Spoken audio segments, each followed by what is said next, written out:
25শে জানুয়ারি আমরা যখন একটা গোপন বন্দিশালা, যেটা বৃহত্তম গোপন কারাগার, সেইটা উত্তরাতে অবস্থিত, এতটুকু বলতে পারি। তো সেইটাকে যখন আমরা আইডেন্টিফাই করি, এটা এত বড় সেন্টার ছিল যে সেটাকে পুরো জিনিসটা বিভিন্ন জায়গায় উদ্ধার করতে কয়েক সপ্তাহ সময় লেগেছে, এবং এখন পর্যন্ত অনেকটা অনাবিষ্কৃত অংশও আছে এখন। এই যে কাজটা করছি আমরা এখন, এই পুরো জিনিসটা কিন্তু আমরা ডকুমেন্টেড করেছি, যে আমরা কিভাবে ঢুকছি, প্রথমে ওয়ালটা কেমন পেলাম, তারপরে ড্রিল করলাম, তারপরে দেয়াল ভাঙলাম, ভিতরে গিয়ে কি পেলাম, this and that, everything is documented. তো প্রথম দিন 2 দিন আমরা কিছু পাইনি। থার্ড ডেতে কাপড় চোপড়, যে সমস্ত মেডিসিন, তুলা, সার্জিক্যাল টেপ, এগুলো পাওয়া যাচ্ছে। তো আমরা একটা বালতি পেলাম নীল রঙের, বললাম যে এর মধ্যে কিছু থাকতে পারে, বালতিটা সরাও। বালতিটা সরাই হচ্ছে আমাদের ওয়ান অফ দ্য প্রসিকিউটার্স, সাহস বেশি আর কি। ও কি করলো, ওই বালতিটা ওই গদিওয়ালা চেয়ারের উপরে ঢালার চেষ্টা করছে, ঢালছে। আমি পাশে দাঁড়ানো, ঢালা মাত্রই দেখছি যে লাল টেপ মোড়ানো বড় বড় 5টা বোমা বেরিয়ে আসছে, সাথে তার লাগানো টাইমার। ঠিক আছে, দেখা মাত্র আমি সাথে সাথে বলছি স্টপ, কোনো নড়াচড়া করবে না, আস্তে করে এটা রেখে খেতে বেরো। তো বেরিয়ে আসলাম। এই যে বেরিয়ে এসে আমরা যারা দায়িত্বে ছিল, তার বিভিন্ন বাহিনীর সদস্য, তাদেরকে বললাম যে এখানে বোমা আসলো কিভাবে। বলে স্যার আমরা জানি না। তা আপনাদের কি আরোপে ছিল, আপনারা যখন প্রথম দেখার পরে তো আপনারাই রেখেছেন। স্যার আমরা জানি না। এনিওয়ে, আমরা সেদিনের মতো 25শে জানুয়ারি এটা বন্ধ করে বেরিয়ে আসলাম। 25শে জানুয়ারি আমরা বোম ডিসপোজাল ইউনিটকে খবর দিলাম। তারা 27শে জানুয়ারি তাদের পুরো ইউনিট নিয়ে সেখানে বোম ডিসপোজালের জন্য গেলেন।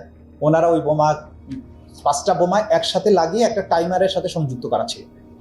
তো সেইটাকে বের করে নিয়ে আসলেন, নিয়ে এসে বাইরে এনে ওয়ান আফটার অ্যানাদার ওটাকে প্রথমে বিচ্ছিন্ন করলেন, করে একটা একটা করে বিস্ফোরণ ঘটাবেন। আমরা জিজ্ঞাসা করলাম যে এই যে বোমাটা ছিল এটার পাওয়ার কেমন। তো ওনারা বললেন যে একসাথে যেহেতু ছিল, এটা যদি একসাথে এক্সপ্লোডেড হতো তাহলে পুরো বিল্ডিংটা উড়ে যেত। ইউনূস সাহেব প্ল্যান করলেন, হঠাৎ করে উনি ফেব্রুয়ারি মাসের 10 তারিখে অলমোস্ট কনফার্ম, কাউকে জানালেন না যে আমি আয়নাঘর দেখতে যাব। হঠাৎ করে উনি বললেন আমি আজকে যাবই। যখন উনি বললেন যাবই, তারা আগের থেকে ওখানে টাইম বোমা সেট করে রাখলো, ডক্টর ইউনূস সাহেব উনি চিন্তা করলেন আমি ওখানে যাব। ওখানে যাওয়ার আগে আন্তর্জাতিক ট্রাইব্যুনালের তাজুল ইসলামকে সহ আরো ইনভেস্টিগেটরদের সহ ওনারা ওখানে যাবেন। জেনারেল ওয়াকার ওখানে টাইম বোমা সেট করালেন, যাতে একত্রে ডক্টর মোহাম্মদ ইউনূস, তাজুল ইসলাম সহ আন্তর্জাতিক ট্রাইব্যুনালের প্রত্যেকটা লোক যেন ওখানে অ্যাসাসিনেট করা যায়। ওখানে যখন তাজুল সাহেব গিয়েছে, ওখানে যখন যারা টাইম বোমা পেয়েছে জিজ্ঞাসা করেছে, একটা বালতির ভিতরে যখন টাইম বোমা বেরিয়ে আসলো, জিজ্ঞাসা করা হলো এগুলো কোথা থেকে এসছে। ডিজিএফআই লোকজনরা আয়নাঘরের দায়িত্ব নিয়োজিত হায়নারা বলল আমরা জানি না। দর্শকবৃন্দ, আমরা জানি না। বোমা সেট করে রাখার পরে ওই হায়নারা বলছে আমরা জানি না এই টাইম বোমা কোথা থেকে আসছে। তাজুল ইসলাম এই বিষয়টা নিয়ে এর আগে কথা বলে নাই। আমরা কেন বলি নাই? তার কয়েকদিন পরে ডক্টর ইউনূসের ওই আয়নাঘর ভিজিটে যাওয়ার কথা। এখন এই বোমার কাহিনী যদি আমরা বলি, তো ওরা নিরাপত্তার অজুহাত দেখিয়ে ওনাকে আর এখানে নিবে না। কিন্তু ওই সেন্টার ভিজিট করানোটা অসম্ভব গুরুত্বপূর্ণ ছিল, আমরা চেপে গেলাম। ওয়াকারের তত্ত্বাবধানে আজ পর্যন্ত বিডিআর পিলখানার বিচারকাণ্ড সুষ্ঠুভাবে তদন্ত করতে দেওয়া হয় না। ওয়াকার বলেছে সে দেশে শান্তি আনবে। ডক্টর মোহাম্মদ ইউনূস দায়িত্ব নেওয়ার পর থেকে ওয়াকারের ধান্দাবাজি, রয়ের ধান্দাবাজি ধীরে ধীরে প্রকাশ পাওয়া শুরু করলো। কোন একটা অজুহাত দিয়ে ডক্টর মোহাম্মদ ইউনূসকে যদি অ্যাসাসিনেট করা যায়, এই অ্যাসাসিনেশনের প্ল্যানের পার্ট ছিল, পার্টিকেল ছিল এই টাইম বোমাগুলো ওখানে সেট করা। ডক্টর মোহাম্মদ ইউনূস হঠাৎ যদি ওখানে গিয়ে ঢুকে পড়ে, জাতিসংঘের লোকজনরা যদি ঢুকে পড়ে, তাজুল ইসলাম যদি তার টিম নিয়ে ঢুকে পড়ে, সমূলে তাদেরকে মেরে ফেলা হবে।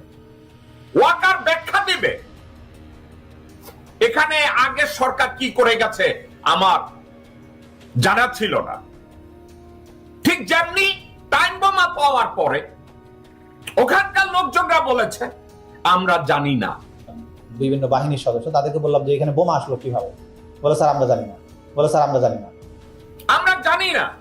ওখানে যে টাইম বোমা পাওয়া গিয়েছে তাজুল ইসলাম প্রসিকিউশনের স্বার্থে, তদন্তের স্বার্থে তাজুল ইসলাম এটা নিয়ে কথা বলে নাই, সেটা দেশপ্রেমিকের পরিচয় দিয়েছে।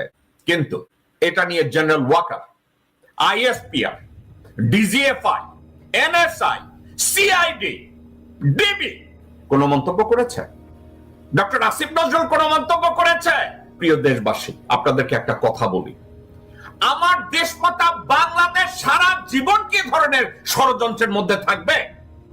ওয়াকারের মতো হায়না শুয়োরের বাচ্চাকে আমরা কি কন্টিনিউয়াসলি টলারেট করব? আমরা কিসের অপেক্ষা করছি? আমরা বাংলাদেশিরা বলবো এর সাথে ওয়াকার জড়িত না। ওই সব শুয়োরের বাচ্চাদের আমি একটা কথা বলবো, সমগ্র বাংলাদেশের আর্মির ইনচার্জ কে? ওয়াকারুজ্জামান। আর্মির হেলিকপ্টারে যদি আমার বাচ্চা কাচ্চার উপরে গুলি করা হয়, এর ড্রাইভার কার কাছে যাবে? একটা অজুহাত তৈরি করা হয়। ডিজিএফআই আর্মি চিফের কমান্ডের মধ্যে, এখতিয়ারের মধ্যে, জুরিসডিকশনের মধ্যে পড়ে না। আমি ওইসব হারামজাদাদের বলবো, ডিজিএফআই এই মুহূর্তে কাকে ইন্টেলিজেন্স ব্রিফিং দেয়? ডিজিএফআই, এনএসআই এবং সিআইডি কাকে ইন্টেলিজেন্স ব্রিফিং দেয়? ডক্টর মোহাম্মদ ইউনূসকে নাকি জেনারেল ওয়াকারকে? Waker and Chuppo must leave their position or must get sacked by Dr. Mohammad Yunus and the caretaker interim government. এদেরকে ওখানে রেখে সাপ পোশাক কোনো মানে নাই। একটা আঙ্গুল যত ভালোবাসি, এই আঙ্গুলের মাথায় যদি একটা ক্যান্সার হয়, আঙ্গুলটাকে কেটে ফেলতে হবে বাঁচার জন্য। জেনারেল ওয়াকার এবং শাহাবুদ্দিন চুপ্পো বাংলাদেশের জন্য ক্যান্সার এবং একটা অশনি সংকেত। এই কুত্তার বাচ্চাদের ক্ষমতায় রেখে বাংলাদেশের রিফর্ম সম্ভব না, বাংলাদেশের কোন প্রকার ডেভেলপমেন্ট সম্ভব না। আয়নাঘর নির্মিত হয়েছে ওয়াকারের সমর্থনে, তারেক সিদ্দিকের সমর্থনে, রয় সমর্থনে। ছাত্র জনতা যখন ডক্টর মোহাম্মদ ইউনূসকে ক্ষমতায় এনেছে দেশের রিফর্মের জন্য, আবার তারা ষড়যন্ত্র করেছে বাংলাদেশকে টেনে হিসড়ে আবার যেন 50 বছর পিছনে নেওয়া হয়। একটা মাত্র টার্গেট, পিতৃতুল্য ডক্টর মোহাম্মদ ইউনূসকে পৃথিবীর থেকে যেন সরিয়ে দেওয়া হয়। যেহেতু বাংলাদেশের দ্বিতীয় কোন ইউনূস এই মুহূর্তে না, ভবিষ্যতে কবে জন্মাবে তার কোনো খবর নাই। ইউনূসকে যে কোনো মূল্যে সরাতে হবে। আমি 110% শিওর এই ষড়যন্ত্রের সাথে চুপ্পু জড়িত, এই ষড়যন্ত্রের সাথে ওয়াকার জড়িত, এই ষড়যন্ত্রের সাথে বিএনপির উচ্চ পর্যায়ে কিছু লোক জড়িত, যারা প্রতিদিন সকালে, সন্ধ্যায়, দুপুরে, গভীর রাতে স্রেফ একটা কথা বলে, ডক্টর ইউনূসকে সরাতে হবে, নির্বাচন চাই। এরাও জড়িত। কারা রইল বোকাপাট, কারা রইল বোকাপাট, ভেঙে ফেল কর্নেল পাট, রক্ত জমাট শিকল পুজোর ভাষণ বেদি। ওরে ও তরুণ নিশান, ওরে ও তরুণ নিশান, বাজে তোর গলায় বিশাল ধ্বংস নিশান, মুলুক প্রাচীর প্রাচীর ভেদি। কারা